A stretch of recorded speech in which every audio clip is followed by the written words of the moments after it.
Hello guys, selamat pagi. Welcome back to the channel, The Honda Guys bersama saya Ik. Hari ni cuaca cantik, tak macam 2-3 hari sebelum ni. Hujan je sepanjang hari, tapi hari ni seremban cantik. Ok, so hari ni apa yang ada dengan aku ni adalah sebuah kereta yang jarang-jarang muncul atas jalan tau. So apa yang ada dengan aku hari ni?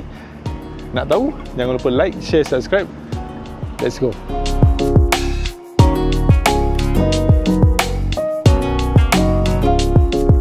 Ok, so inilah dia guys, kereta yang aku cakap jarang-jarang muncul tu. Ini adalah Honda Integra DC5 yang dikeluarkan pada tahun 2002 sampai 2006. Ok, kita cerita sikit pasal kereta ni. Kereta Integra ni adalah Integra generasi ke-4. Ok, dia guna kod DC5. Yang generasi ke-5 tu yang macam dekat China dengan US, which is yang tu adalah Honda Civic punya base, tapi dah diubah sikit lah. Generasi sebelum DC5 adalah generasi Integra yang paling famous aku rasa. Okay, Integra DC2. Okay, yang tu tahun 2000 berapa tu? Tahun 90 lebih sampai 2001 if not mistaken.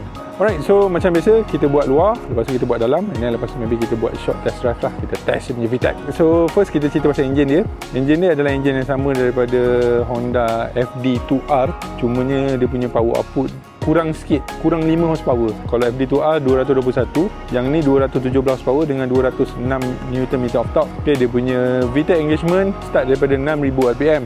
Tadi aku dah try kan, and aku rasa dia punya engagement rate tu agak tinggi jugalah, sebab 6000 rpm tu memang kena jalan lurus baru kau boleh dapat 6000 rpm.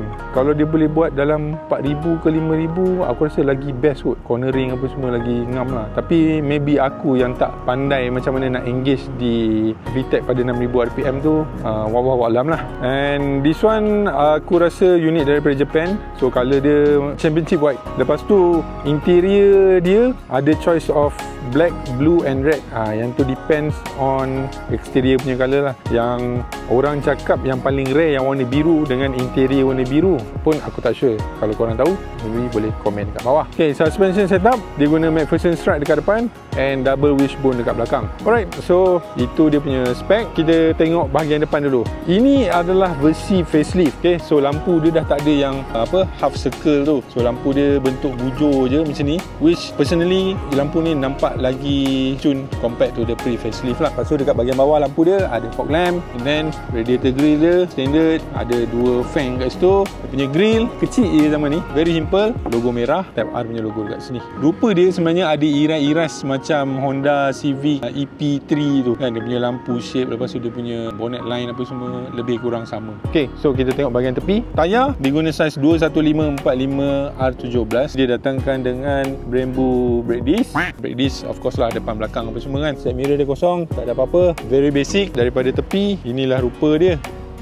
So kita moving on kepada bahagian belakang. Lampu dia sama juga, ini lampu facelift. Kalau lampu yang pre-facelift tu, if I'm mistaken, dia pun ada half circle juga kat belakang ni. Tapi yang ni dia straight je. Type R logo lama, jenis macam Katana punya design tu. Okay, logo merah kat sini and Integra dekat sini. Lepas tu kereta ni didatangkan dengan spoiler yang besar ni, yang mana kalau kau tanya aku, untuk sebuah kereta pendek dia nampak macam overkill sikit lah. Kalau dia buat jenis yang kecil je spoiler tu, aku rasa lagi cun kot. Okay, dekat bawah ada satu exhaust pipe kat situ. Dia sebenarnya sayang jugalah kereta ni kan, benda-benda macam ni dia macam nostalgic sikit lah. Honda dah tak buat dah kereta-kereta coupe macam ni, maybe sebab skala penjualan yang tak besar lah kan. So daripada dia rugi, better dia revise platform Civic tu. So itulah terjadinya Acura Integra dekat US dengan Honda Integra dekat China tu lah kan. Tapi dia macam dah tak ada feel lah, sebab kereta yang sama, cuma kau just tukar muka depan, muka belakang, dah jadi kereta baru. Macam Integra yang dekat China tu lagilah,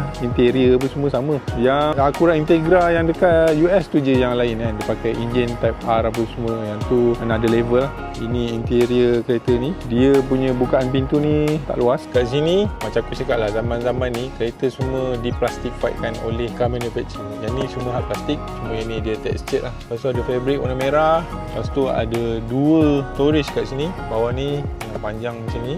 So So atas ni maybe boleh taruh smart tag ke kad ke apa kat sini lah. Seat zaman ni Honda very famous lah. Dia datang dengan Recaro. Sebenarnya masa zaman ni Satria GTI pun Recaro, Putra pun Recaro. So Type R ni dia datang dengan Recaro warna merah.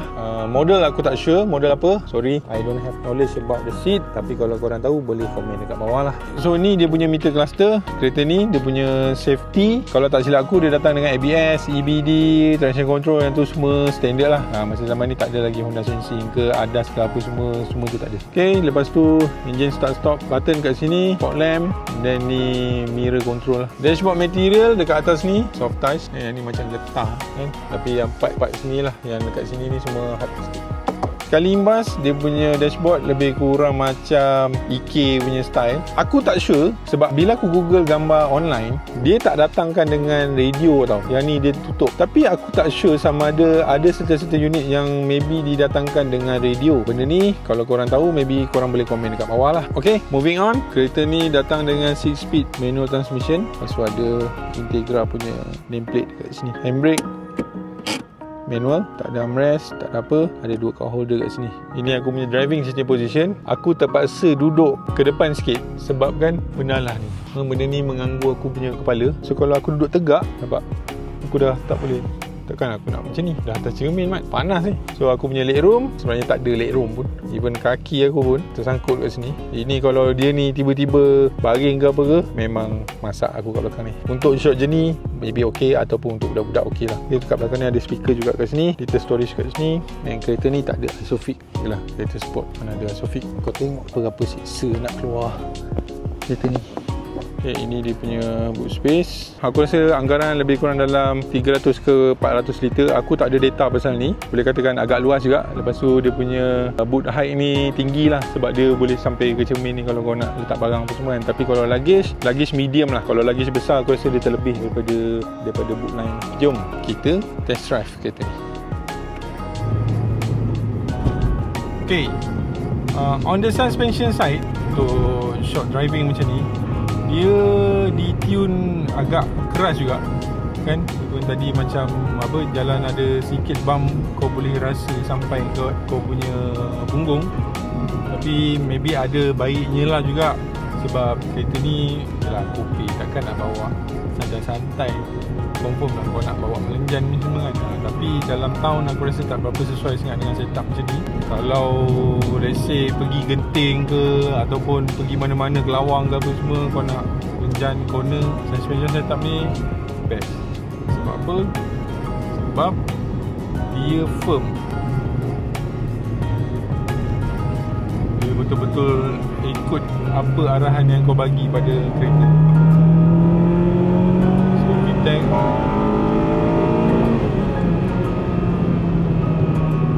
VTEC dia buka pada 6000 RPM. Tinggi juga nak sampai ke VTEC tu kan. Cornering wise, hard corner, steering sedap. Dia precise. Dia tak ada rasa laggy, tak ada rasa macam steering tu punya input lambat apa semua, tak ada. And another thing yang aku tak berapa sure sama ada dia punya clutch punya setting ni ikut owner punya preference ke apa, aku tak sure.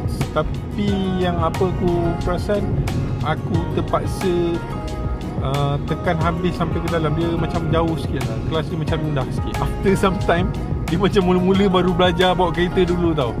Dari segi gear 2, clutch sudah kat tengah tapak kaki dah. Yang tu dia macam agak kelakar sikit lah bila kau nak free gear, tapi kau nak masuk corner apa semua. Yang tu dia ni sikit lah, maybe aku yang punya problem kan. Tapi clutch dia boleh rasa yang dia macam jauh ke dalam lah.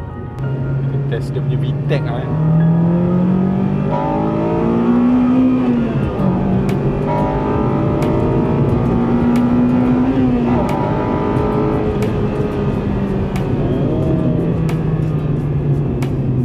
Tu rupanya kau nak maintain, tapi jalan kena panjang lah. Maksudnya kau terus hard shift supaya RPM dia tak turun daripada 6. Tapi yelah, kalau kau tanya aku, agak scary jugalah kau nak maintain dengan 6000 RPM. So kereta ni kalau dalam track aku rasa should be no problem. Okay lah. So tu je lah short test drive. This is the guy. Honda Integra DC5 versi facelift. And kalau korang suka konten-konten macam ni, jangan lupa like, share, subscribe. And kalau ada apa-apa konten yang korang boleh bagi suggestion untuk aku buat, boleh komen juga dekat bawah. I'm Ek signing out from this week video. We are the Honda guys. We are all about Honda. See you guys.